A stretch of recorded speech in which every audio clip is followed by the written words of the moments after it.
I don't think it's a coincidence that the Charlie Kirk video of his assassination is viewable. You can literally go on YouTube, you can go online and you can search the assassination video, and it's not even censored.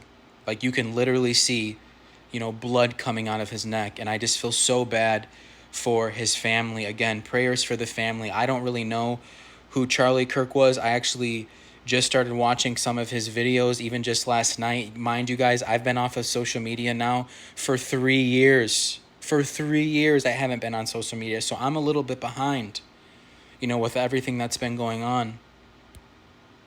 If you look at my first post on TikTok, that's when I re-downloaded my TikTok. I haven't been on, social media for that long. So again, I went and I watched some videos of him, even last night. And, I think that he was a man of God. I not only think that he spoke truth, but I think that he spoke biblical truth.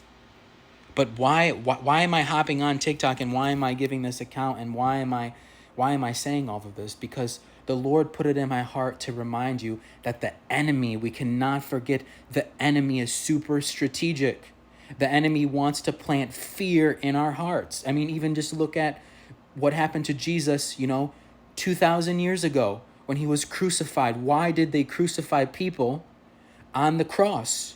It was a public display. It was a public reminder to keep your mouth shut, to not do any of these things, to keep your mouth shut, and to not do any of the things that these people are doing. It was a reminder.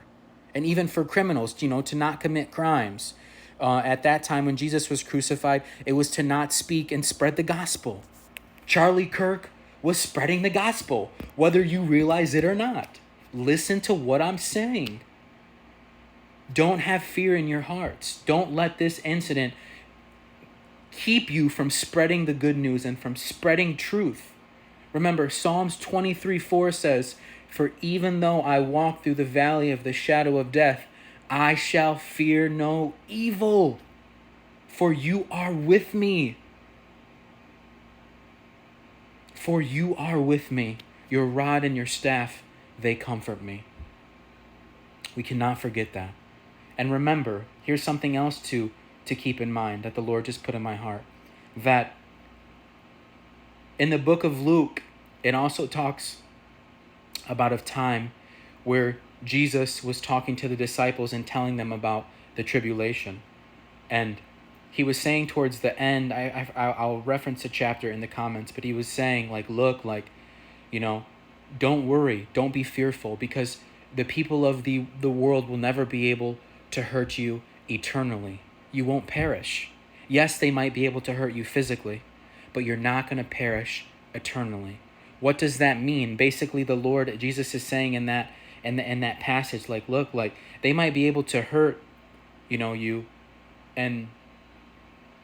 and kill you, but you have to remember that you're not going to perish, that you're not going to have those eternal things that I had promised you. And Jesus was saying that. So I hope you can listen to this message. I hope that you can listen to what I'm saying.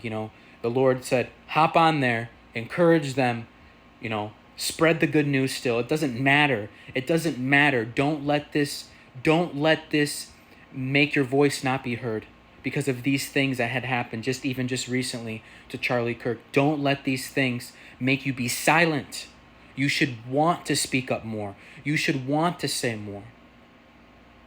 God bless you, and rest in peace, Charlie Kirk.